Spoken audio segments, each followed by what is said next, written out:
네, 안녕하세요. 박종대입니다. 네, 오늘은 중국 대형 증권사에서 주최한 그 컨퍼런스 콜을 한 내용을 좀 말씀을 드릴게요. 면세점에 관한 건데요. 지금은 한국 면세점보다 중국의 면세점 업체들이 더 주목을 많이 받고 있지 않습니까? 그 대형 신규 허가들이 나오게 되고 또 하이난성 뭐 이런 면세 한도 상향 조정하고 막 이렇게 하면서 면세점 업체들 주가가 뭐 3일 동안 상한가 갔다 뭐 이런 말도 들리고 하는데, 네, 그래서 그런지 중국에서 이제 그런 요청들이 좀 있었습니다. 그래서 한 증권사가 주최를 해서 제가 이제 스피커로 나서고, 그리고 중국의 여러 애널리스트들이나 펀드 매니저들, 심지어는 그 허가받은 백화점의 업체들의 사장들도 이렇게 왔다고 들었다고 하더라고요. 한 뭐 100명 정도 들었다고 하는데, 아무튼 그때 나온 질문들이 상당히 그 면세점 산업을 이해하는데 좀 도움이 될 것 같아서 말씀을 드리려고 합니다.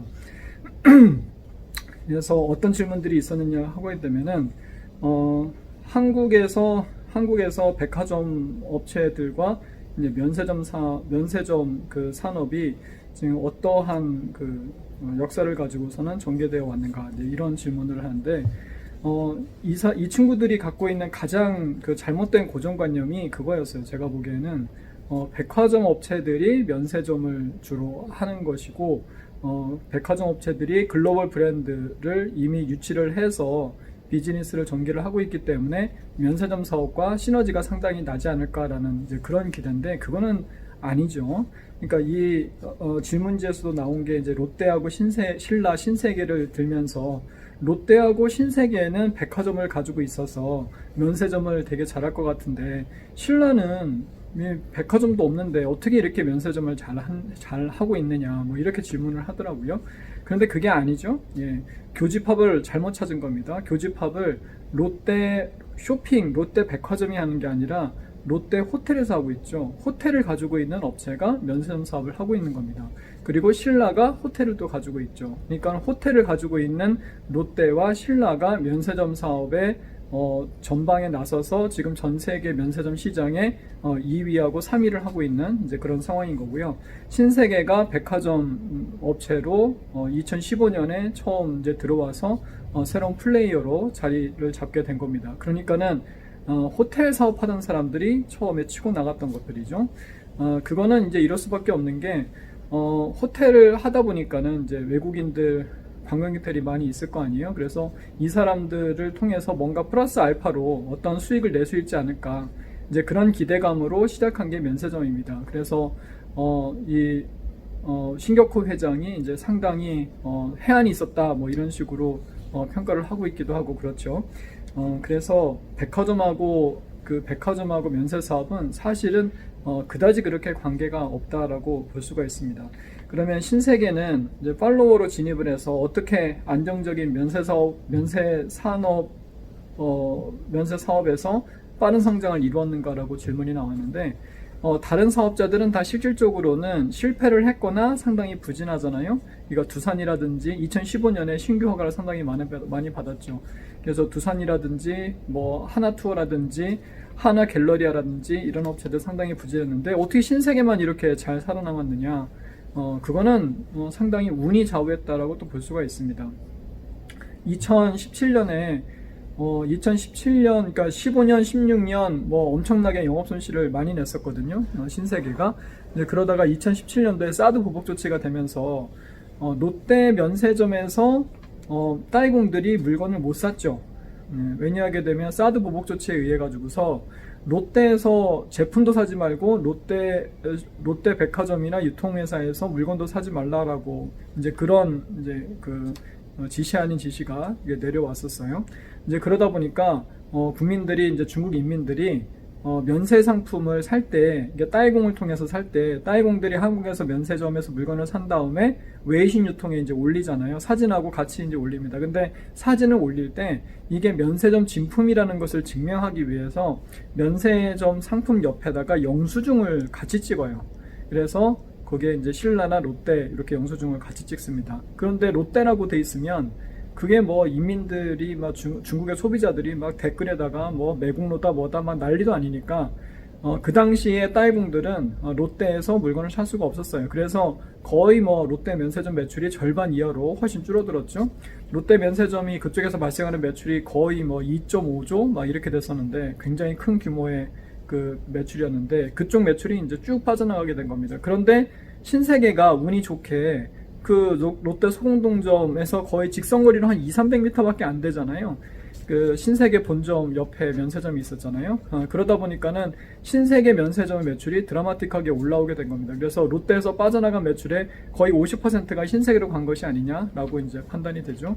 이제 그러다 보니까는 신세계가 매출이 증가를 하게 되면서 점진적으로 글로벌 브랜드 업체들도 뭐 유치를 할 수 있게 되고 이렇게 된 겁니다. 그러니까 백화점 사업을 하고 있다라고 해가지고서는 신세계가 잘한 것이 아니라 그런 운적인 운이 상당히 많이 맞아 떨어졌다라고 볼 수가 있는 거죠. 그럼 앞으로 다시 뭐 그런 사업자가 나올 수 있다라고 말씀드리기가 상당히 어려운 겁니다. 그럼 백화점 사업하는 회사가 면세점을 하게 되면 어떤 유리한 점이 있겠느냐? 별로 없어요. 왜냐하면 글로벌 브랜드 소싱이라는 게 되게 중요한 건데, 그 소싱에서 어떤 도움을 받을 수 있을까 생각을 해보게 되면, 루이비통이나 에르메스나 샤넬이나 에스티로더나 그 랑콤이나 다 이 면세 사업부하고 이 리테일 사업부는 딱 분리되어 있거든요. 반드시 아셔야 되는 게 면세점 사업을 이해하실 적에는 일반 리테일 산업은 철저하게 수요 위주의 시장이에요. 그래서 수요가 증가를 하게 되면 공급도 같이 늘리고 그 수요를 증가시키기 위해서 굉장히 마케팅을 확대하고 막 그렇거든요. 그런데 면세는 공급 주도 시장이에요. 그러니까 공급이 딱 정해져 있어요. 왜냐하면 글로벌 브랜드 업체들은 이 면세 채널을 그렇게 선호하지는 않습니다. 왜냐하면 이게 면세잖아요, 말 그대로. 그래서 가격이 엄청나게 싸단 말이죠. 그러니까 이쪽 물량이 너무 많아지게 되면 자칫 중국이나 한국의 이 유통시장이, 리테일 시장이, 훨씬 더 큰 리테일 시장이 가격이 교란되고 흔들릴 수가 있고, 그래서 브랜드 인지도가 하락을 할 수가 있기 때문에 그렇게 면세 채널을 선호하지는 않습니다. 그러니까 그쪽에 물량이 딱 정해져 있어요. 이게 문제예요. 물량이 딱 정해져 있다. 리테일은 물량이 정해져 있지 않지만 면세점은 딱 물량이 정해져 있습니다. 예를 들어서 랑콤이 중국에서 30% 성장을 하고 있다, 리테일이. 그러면 30%만 면세점 물량을 늘리게 됩니다. 더 이상 그렇게 늘리지는 않습니다. 뭐 이러다 보니까 그 한정된 물량을 누가 가져갔냐의 게임이거든요. 그러니까는 뭐 랑콤이나 에스티로더 입장에서는 신라나 신세계에서 신라나 롯데에서 멀쩡히 잘 팔고 있는데 그 물량을 굳이 빼어내서 두산이나 하나투어나 뭐 한화갤러리아에 줄 하등의 이유가 없었다라는 것이죠. 그게 이제 2015년 면세 사업, 대기업들에게 면세 사업을 신규로 줬을 때 언론이나 그 다음에 이 대기업들이 잘못 오해하고 이제 패착이라고 볼 수가 있는 거죠. 당시에 뭐 황금알을 낳는 겁이다 뭐 이런 말들이 오가게 되면서 우리나라 대형 유통업체들이 성장성에 어떤 캡이 씌워져 있었잖아요. 그래서 신규 성장 동력을 찾기 위해서 굉장히 분주하던 이제 이런 차였는데 정부에서 이제 그런 신규 허가 라이센스를 준다고 하니까 너도나도 황금알을 낳는 겁이다 생각하고서 너도나도 뛰어들었다가 사실은 다 막대한 손실을 보고서 다 철수하게 된 거죠. 그래서 지금도 매년 관세청에서 그런 신규 허가를 받고 있습니다. 신규 허가를 내주고 있어요. 그러니까 신청자만 있으면 신규 허가를 내주겠다라고 하고 있는데 아무도 이제 신청하지 않습니다. 면세점 사업에 대해서 이제 이해를 하게 된 거죠. 아, 이게 아무나 할 수 있는 시장이 아니구나. 가장 중요한 게 뭐예요? 글로벌 브랜드하고의 네트워크. 그러니까 백화점 사업을 하게 되면 뭐 루이비통, 에르메스, 샤넬을 다 자기들이 유통을 하고 있으니까 뭐 제 생각에는 뭐 소개 정도는 받을 수 있을지 모르겠어요. 그 면세점 사업부의 담당자의 명함 정도 받을 수 있지 않을까라고 생각이 되지만 그 이상은 뭐 특별하게 시너지가 날 것이 없다라고 볼 수 있습니다. 그래서 신세계도 에르메스를 유치한 게 최근이에요. 작년 들었어야 아마 에르메스를 유치를 했고, 현대백화점 같은 경우에는 현대백화점 무역센터점 같은 경우에는 여전히 루이비통, 에르메스, 샤넬이 지금 들어와 있지 않습니다. 예, 그런 상태이죠. 그러니까는 이 글로벌 브랜드를 유치한다는 게 얼마나 힘든 높은 진입장벽으로 작용하는가를 갖다가 좀 알 수가 있을 겁니다. 그래서 여기도 질문이 나온 게 이제 백화점이 면세점을 운영하는 경우 비교 우위는 무엇이냐? 명함 하나 좀 일찍 받을 수 있다. 예전에 롯데 그 면세점에 이제 창립 멤버로 했던 분이 면세점 이야기라는 책을 펴내신 분이 있어요. 롯데 면세점 이제 대표이사까지 역임하시고 굉장히 이제 면세점 공부하는데 기본서로 사용했던 건데 지금 품절이에요. 면세점 이야기라고. 네, 거기도 보게 되면은 처음에 우리나라가 되게 이제 그 뭐 80년대 얘기잖아요. 그러니까는 뭐 말도 안 되게 그 협상력이나 이런 것들이 유통업체들이 떠들었을 텐데 신격호 회장이 이제 면세 좀 한번 해봐라 해가지고서는 면세 사업을 연 거예요. 그래서 루이비통 찾아가서 이제 처음에 이제 이 사업 담당자를 만나는 얘기하는데 정말 눈물 없이는 못 봅니다. 그 한 사람 만나서 얘기하고 명함 받는 게 그렇게 힘들어요. 뭐 3일을 갖다 문 앞에서 기다리고 막 그런 걸 들어보게 되면 이 글로벌 브랜드 업체를 유치한다는 게 글로벌 브랜드를 유치한다는 게 굉장히 높은 진입장벽으로 작용할 수가 있다. 그래서 제가 여러 컨슈머 업체들 커버를 하고 있습니다만은 가장 어렵다고 생각되는 진입장벽이 높다고 생각되는 게 세 가지가 있어요. 첫 번째가 이제 면세점이고요. 면세점에 글로벌 브랜드를 유치한다는 이거는 더 이상 허가 라이센스 가지고서는 장사하는 비즈니스가 아니라 정말 힘든 유통업이다라고 말씀을 드리고 싶고, 그 다음에 이제 두 번째가 화장품 ODM 진입장벽이 되게 높아요. 특히 좀 프리미엄 럭셔리 이제 브랜드의 그런 ODM을 받는다는 것은 상당히 어려운 겁니다. 기술 진입 장벽이 굉장히 높고요. 예, 그리고 이제 세 번째가 건강기능식품 ODM 힘들어요. 왜냐하면 애터미도 그렇습니다만 아메이라든지 이런 업체들의 그런 그 계약을 체결을 하고서 얘네들은 엄청난 영업력을 가지고선 소비자를 컨택해가지고 물건을 팔고 있는 거잖아요. 그러니까는 확보된 그 소비자들이 이미 굉장히 많이 있는 거거든요. 그러니까 이 사람들한테 건강기능식품을 판다고 할 때 이미 제조업체를 가지고 제조시설을 가지고 있지 않잖아요.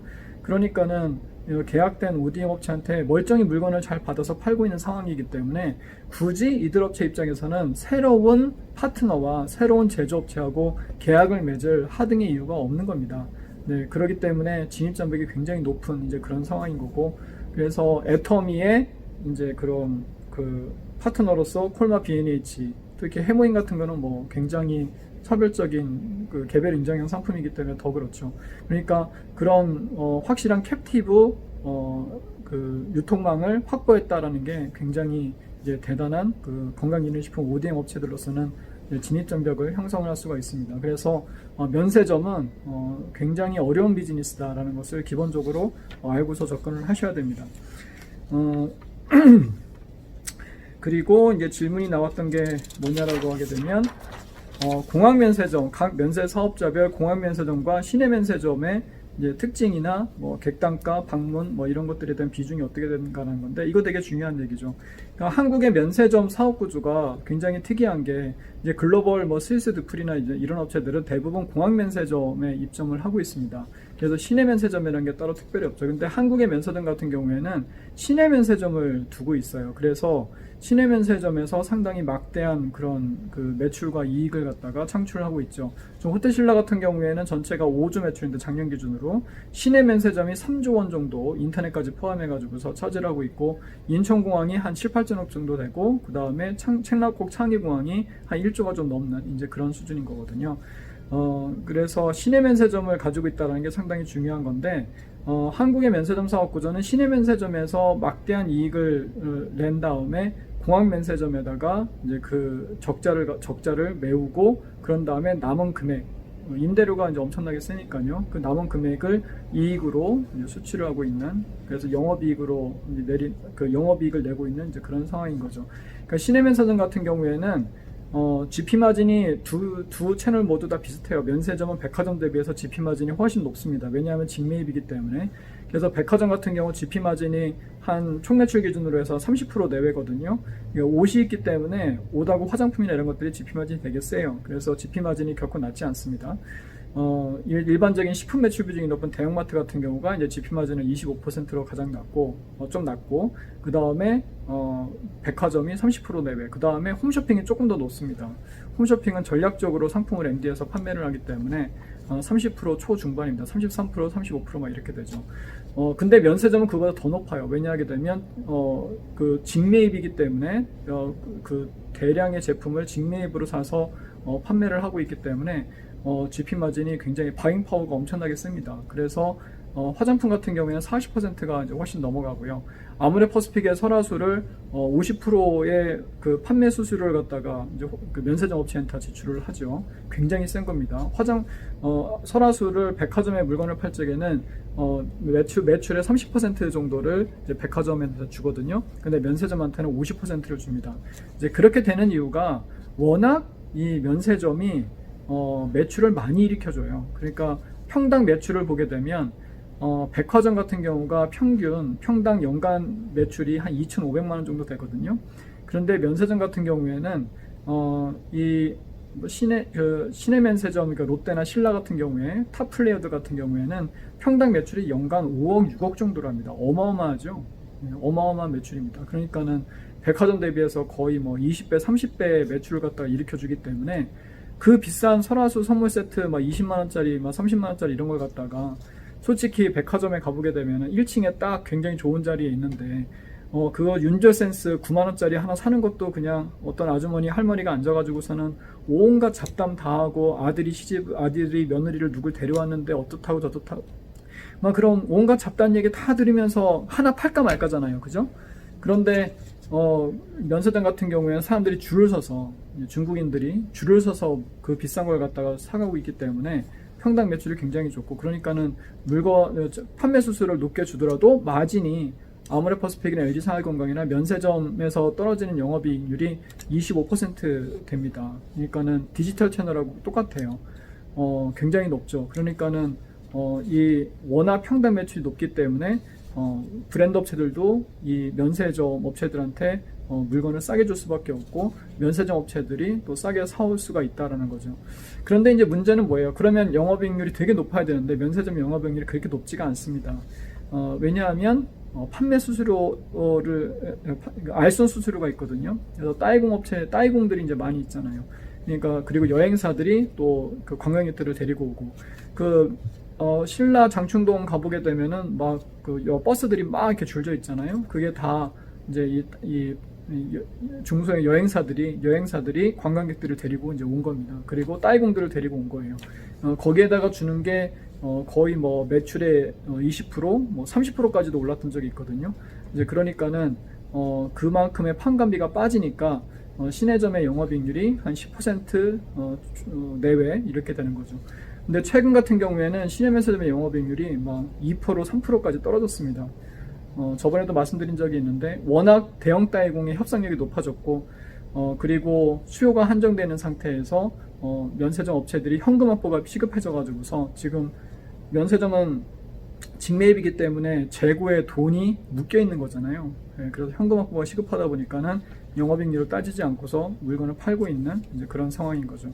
그래서 그 시내 면세점 같은 경우에 알선 수수료가 막대한 비용 요인이 되는 거고, 그래도 한 10% 이상의 영업이익률을 낼 수가 있다. 하지만 공항 면세점 같은 경우에는 GP 마진이 한 40% 정도 됩니다만은 여기는 임대료가 어마어마하게 비싸죠. 그러니까 호텔신라 같은 경우에 한 8천억 정도 인천공항에서 매출이 발생하는데 그 가운데서 3,500억, 4천억이 거의 임대료로 빠져나가니까 어떻게 돼요? 역마진인 거죠. 그죠? 8천억에서 40% 마진이게 되면은 GP 마진이면 3천억이 조금 넘어가는데 거의 임대료가 4천억이면 어떻게 돼요? 그죠? 그래서 인천공항은 만성적인 적자 구조가 되고 있는 이제 그런 상황인 거죠. 그러다 보니까 시내면세점에서 돈을 벌어서 인천공항의 적자를 메우고 남는 돈이 영업이익이 되는 이제 그런 상황입니다.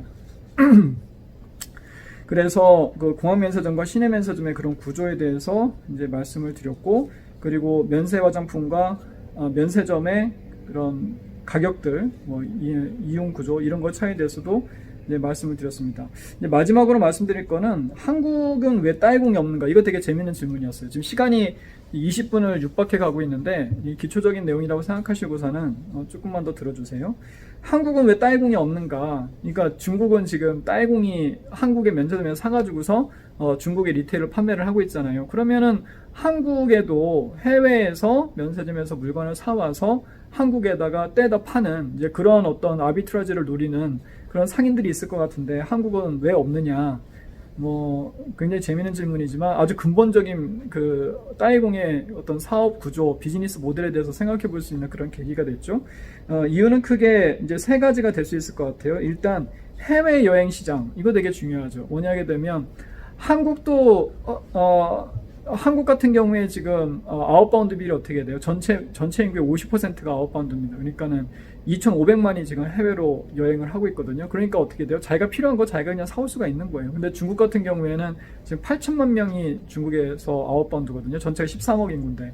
그러니까 아무래도 아웃바운드 나갈 수 있는 사람 자체가 상당히 적고, 반면에 이제 수요는 더 많고 하다 보니까는 그런 따이공 수요가 발생을 하는 것 같죠. 그 다음에 이제 두 번째가 이제 가격 차이 생각해 볼 수 있죠. 일반적으로 후진국으로 갈수록 이 글로벌 브랜드의 가격이 더 비쌉니다. 그건 이제 경제학 원론에 나오는 거죠. 이중 가격 구조를 다 가지게 되는데, 이제 그러다 보니까는 이제 중국이 개별 서비스나 이런 것들이 더 크잖아요. 그렇기 때문에 가격이 비싸게 되죠. 일본이나 이태리나 이런 데들은 기본적으로 개별 서비스라는 게 없어요. 그래서 거기 면세가 왜 발달이 되어 있지 않냐게 되면은, 면세라고 해서 특별히 가격이 다르지가 않아요. 예. 그리고 텍스 리펀트 주죠. 텍스가 뭐가 붙냐게 되면은 그냥 부가가치세만 붙어요. 부가가치세. 우리나라의 면세 상품에는 개별 소비세, 부가가치세, 교육세, 주세, 농어촌 특별소비세, 농어촌세 뭐 이런 것들이 쫙 붙거든요. 그래서 담배 같은 경우에는 면세점에서 사는 게 일반 리테일 사는 것보다 뭐 거의 4분의 1 가격밖에 되지가 않죠. 술도 마찬가지입니다. 술하고 담배가 가장 세금이 높아요. 그 다음에 명품 같은 경우는 개별 소비세가 붙기 때문에 또 가격 차이가 많이 발생하는 거거든요. 이제 그러한 그 가격 차이, 리테일의 가격 차이, 그 다음에 이제 세금의 차이, 뭐 이런 것들 때문에 중국 같은 경우에는 상대적으로 아비트라지, 따이공이 노릴 수 있는 아비트라지가 상당히 크다라고 볼 수가 있는 거고, 한국 같은 경우에는 이제 그런 게 상대적으로 작기 때문에 이제 면세점 그런 따이공 같은 그런 리테일러들이 중간 도매상들이 발생하지 않는다라고 볼 수 있는 거죠. 그리고 이제 한국 면세점이 워낙 쌉니다. 전 세계에서 랑콤이나 에스테로 같은 글로벌 브랜드를 가장 싸고 가장 많은 양을, 가장 다양한 카테고리를 살 수 있는 게 한국 면세점이다 보니까는 따이공들이 거의 뭐 지금 30% 이런 그 페이백을 받고서는 물건을 사고 있으니까, 일반 우리 개인들이 한국 개인들이 사는 것보다 30% 더 싼 가격에 지금 살 수가 있는 거거든요. 그러다 보니까는 뭐 비행기 요금하고 체류비를 다 감수를 하고서라도 상당히 마진을 많이 남길 수가 있는 거죠. 그러니까는 거의 뭐 50% 가격에 사와가지고서는 이러저런 비용 떼버리고서는 10에서 20% 정도 남겨먹는 그런 장사를 하고 있다라고 이제 볼 수가 있습니다. 그래서 한국은 이런 따이공이 이제 발생하지 않는 이제 그런 상황입니다. 그리고 이제 마지막으로 면세 사업이 일반 리테일 마켓에 충격을 주는 거 줬죠. 그래서 내국인 아웃바운드가 많이 확대되면서 백화점의 화장품 매출이 꺾였잖아요. 그죠? 그래서 제가 이번 그 코로나19 때문에 해외 여행 수요가 꺾이게 되면서, 해외 여행 수요가 위축되면서 백화점 업체들이 반사 수익을 기대할 수가 있겠다, 이런 말씀도 드리고 있습니다. 그리고 이제 정말 마지막으로 따이공이 하이난성으로 가지 않겠느냐, 이거는 아닙니다. 따이공들이 이제 그 면세 한도 같은 경우 이렇게 풀어주고 또 제품도 많아지고 뭐 이렇게 되면은 따이공들이 하이난으로 가지 않겠느냐라고 하는데, 그거는 될 수가 없는 게 여러 가지 이유가 있습니다만은, 일단 첫 번째로 면세 한도가 얘네가 올려줬다고 하지만은 거의 뭐 한 10만 위안이니까 10만 위안이니까는 그러니까 1만 위안이죠. 그러니까 3만 위안에서 지금 10만 위안으로 올려준 거니까 1,700만 원 정도 막 이렇게 되는 거잖아요. 1,700만 원어치 가지고선 따이공들이 뭘 할 수가 없어요. 우리나라에서 지금 1인당 아르프가 거의 1억까지 올라갔거든요. 대형 따이공들 같은 경우. 그러니까는 일단 면세 한도 자체가 감당이 안 되는 수준인 거고, 따이공들 수혜, 그리고 가장 기본적으로 국내로 도는 거는 절대로 정부에서 가만히 좌시하지 않습니다. 그러니까 우리나라도 따이공이 중국에 갖다 파니까는 문제가 안 생기는 거지, 만약에 국내로 상품이 돈다? 그러면은 면허 취소도 해버립니다. 면세점 사업 취소를. 그래서 신라나 롯데도 국내로 면세 상품이 돌지 않기 위해서 엄청나게 감시를, 주의를 많이 합니다. 뭐 국가의 기본적인 운영의 근간이 뭐예요? 군사하고 세금이잖아요. 그죠? 군사하고 세금입니다. 그러니까 그 두 개의 체제가 무너지게 되면 이 나라의 근간이 흔들리는 것이기 때문에 세금에 대해서는 엄격하게 관리를 할 수밖에 없습니다. 그러니까는 하이난성에서 물건을 사가지고서 또 시내면에서도 물건을 사와서 리테일로 푼다? 그거는 중국 공안이 가만히 있지는 않을 겁니다. 그러니까는 이 따이공이 하이난성으로 갈 가능성은 상당히 제한적이다. 그래서 한국 면세점에서 계속 물건을 가져가게 될 텐데, 저번에서 말씀드렸습니다만 가장 큰 한국 면세점의 그 불확실성은 비용 구조는 개선이 되지만 중장기적으로 여행 시장이 글로벌 여행 시장이 위축이 되면 한국의 글로벌 브랜드 업체들의 공급 전략이 이제 바뀌게 되면서 한국 면세점의 그런 사업의 근간이 흔들릴 수가 있다. 그게 가장 큰 리스크고요. 그리고 이제 중국 면세점 시장을 볼 때는 기존의 면세점 업체들에게 프리미엄을 주시는 것이 맞고요. 백화점 업체들이 함부로 진입할 수가 있는 그런 쉬운 시장은 아니다. 한국의 사례를 볼 때 하나갤러리아나 뭐 현대백화점이나 이런 걸로 볼 때, 그래서 중국 업체들 관련 업체들 투자하실 때 이런 면세점 사업의 특징을 잘 살펴보시고 투자하시기를 바랍니다. 예, 긴 시간 감사합니다.